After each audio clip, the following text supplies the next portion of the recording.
আজকে আমি যে মুভিটি নিয়ে কথা বলবো সেটি একটি মালায়ালাম ড্রামা থ্রিলার মুভি উড়াল। মুভিটি একটি সত্যি পরকীয়া ঘটনার উপর করে বানানো। মুভিটি একটি অ্যাডাল্ট কন্টেন্ট, তাই স্বাভাবিকভাবে মুভিতে কিছু অ্যাডাল্ট সিন আর বেশ কিছু দুষ্টু কথাবার্তা আছে। সেসবে যদি আপনার কোনো প্রবলেম না থাকে তাহলে এই শীতে আপনি একবার মুভিটি দেখেই নিতে পারেন।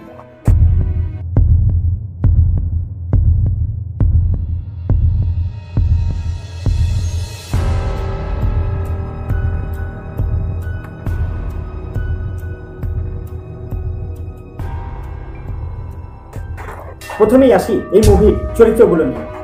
এই মুভিতে গোটা 4-5টি চরিত্র রয়েছে যাদের ঘিরেই এই মুভিটি আবর্তিত হয়েছে। এই মুভির মেন চরিত্রে রয়েছে আমাদের গল্পের নায়িকা, যার নাম সায়নী। তিনি একজন হাউসওয়াইফ আর বেশ সুন্দরীও তিনি। তার হাজব্যান্ড রাজীব কাজের সূত্রে বাড়ির বাইরে থাকে বলে তিনি পাড়ার বেশ কয়েকটি ছেলের সাথে উদ্যম পরকীয়ায় জড়িয়ে পড়ে। তার লাইফস্টাইলটাই এমন ছিল যে এক ছেলের সাথে সে বেশি দিন বোর হয়ে যেত, আর সে তখন তাকে বাদ দিয়ে অন্য আরেকজনের সাথে প্রেমের অভিনয় শুরু করত আর নিজের চাহিদাও পূরণ করত। সায়নী আর রাজীবের একমাত্র ছেলে নুনাপ্পান, সে খুবই ছোট। সে স্কুলে যায়, খেলাধুলা করে, বাড়িতেও থাকে। আর মাঝে মাঝে সায়নী তাকে তার বাবার বাড়িতে রেখে আসে, যাতে করে রাতের বেলায় তার ঘরে কিরণের আসতে কোনো প্রবলেম না হয়। কে কিরণ? কিরণ হলো সায়নীর প্রেজেন্ট বয়ফ্রেন্ড, যাকে এই মুভিতে সায়নীর সাথে মোস্টলি দেখা যাবে। সায়নীর যে আগেও আর কয়েকটা বয়ফ্রেন্ড ছিল সেটা কিন্তু কিরণ জানে না, পরে সে জানতে পারে সেটা। কিরণের বন্ধু সামাদ, যে কিরণকে সায়নীর বাড়ি পর্যন্ত পৌঁছে দেয় আর বাড়ির সামনে পাহারা দেয় যে কেউ আসছে কিনা সেটা দেখার জন্য। সায়নীর শাশুড়ি গত 4 বছর ধরে বার্ধক্যজনিত অসুখের কারণে সে বিছানায় শয্যাশায়ী। শাশুড়ির দেখভাল সায়নী একা করতে পারে না বলে একটি কাজের মেয়েও রেখেছে, যার নাম রানী। এছাড়া সায়নীর বৃদ্ধ ও অন্ধ শ্বশুর, যিনি বৃদ্ধ হলেও বেশ সুস্থ সবল। তিনি নিজের কাজ নিজেই করতে পারে, হেঁটে চলে বেড়াতে পারে, এমনকি সে টুকিটাকি সংসারের কাজেও সাহায্য করে সায়নীকে। এই ছিল ছবির মেন কয়েকটি চরিত্র। এবার আসি ছবির গল্পে, যে একটা পরকীয়া প্রেম কিভাবে সবার জীবন কেড়ে নেয়। তো আমাদের গল্পের নায়িকা সায়নী, যার সাথে পাড়ার এক ছেলে কিরণের প্রেম গত 6-7 মাস ধরে। কিরণ সায়নীকে পাগলের মতো ভালোবাসলেও সায়নীর ওই শুধু শরীরের নেশা। যাই হোক, ফিরে আসি তাদের প্রেমের গল্পে। ছবির শুরুতেই সায়নী কিরণকে একটি স্যানিটারি ন্যাপকিনের ছবি পাঠায় আর বলে যে এই দেখো, আমার কিন্তু পিরিয়ড হয়েছে, তাই আগামী 4-5 দিন সবকিছু বন্ধ। এটা শুনে কিরণও মজার ছলে বলে যে 4-5 দিন পরে যখন তোমাকে পাবো দেখবে পাশের থানায় আমার নামে একটা ধর্ষণ মামলা দায়ের করা হয়েছে। সায়নী মুচকি হেসে বলে যে ঠিক আছে, এসো, দেখবো তোমার গায়ে কত জোর। কখনো স্নান করতে গিয়ে সায়নী কিরণকে বাথরুম থেকে ভিডিও কল করে উত্তেজিত করে। আর রোজ রাতে সায়নীর ঘরে কিরণ আসে, ভোর রাত পর্যন্ত থাকে, আবার চলে যায়। এইভাবে বেশ ভালোই চলছিল তাদের পরকীয়া প্রেম। কিন্তু ছবির গল্প মোড় নেয় অন্যভাবে। সায়নীর যে শাশুড়ি ছিল তিনি তো বিছানা শয্যা। আজ 3-4 বছর ধরে সায়নী তার শাশুড়িকে দেখাশোনা করছে, তাকে পরিষ্কার পরিচ্ছন্ন, তার জামা কাপড় পরিষ্কার করা, তাকে খাওয়ানো, আর এইসব করতে করতে সায়নী একদম হাঁপিয়ে উঠেছিল।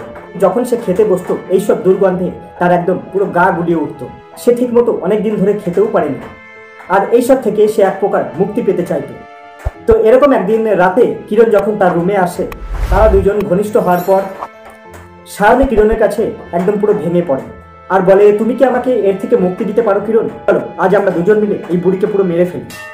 বুড়ি এমনিতেই বিছানায় পড়ে আছে, আমরা যদি তাকে মেরেও ফেলি কেউ সন্দেহ করবে না।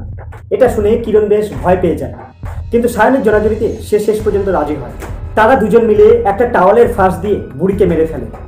কিন্তু সায়নীর শাশুড়ির বেডে একটা কলিং সুইচ লাগিয়ে দিয়েছিল তার শ্বশুর, যাতে কোনো প্রবলেম হলে তার শাশুড়ি যেন এই সুইচ টিপে তাকে ডাকে, যেটা বাড়ির আর কেউ জানতো না। তো মরার সময় সায়নীর শাশুড়ি এই সুইচ টিপে দেয় আর তার শ্বশুরকে সজাগ করে দেয়। তার শ্বশুর বুঝতে পারে যে কেউ তার বউকে খুন করেছে। সে গোটা বাড়িতে তালা আটকে দেয়, যে কটা গেট ছিল সে কটা গেটে, এবং মেন সুইচ নামিয়ে দেয়। কারণ সে অন্ধ ছিল, যাতে তার চলতে ফিরতে সুবিধা হয়, কারণ অন্ধরা অন্ধকারে বেশি ভালো বুঝতে পারে।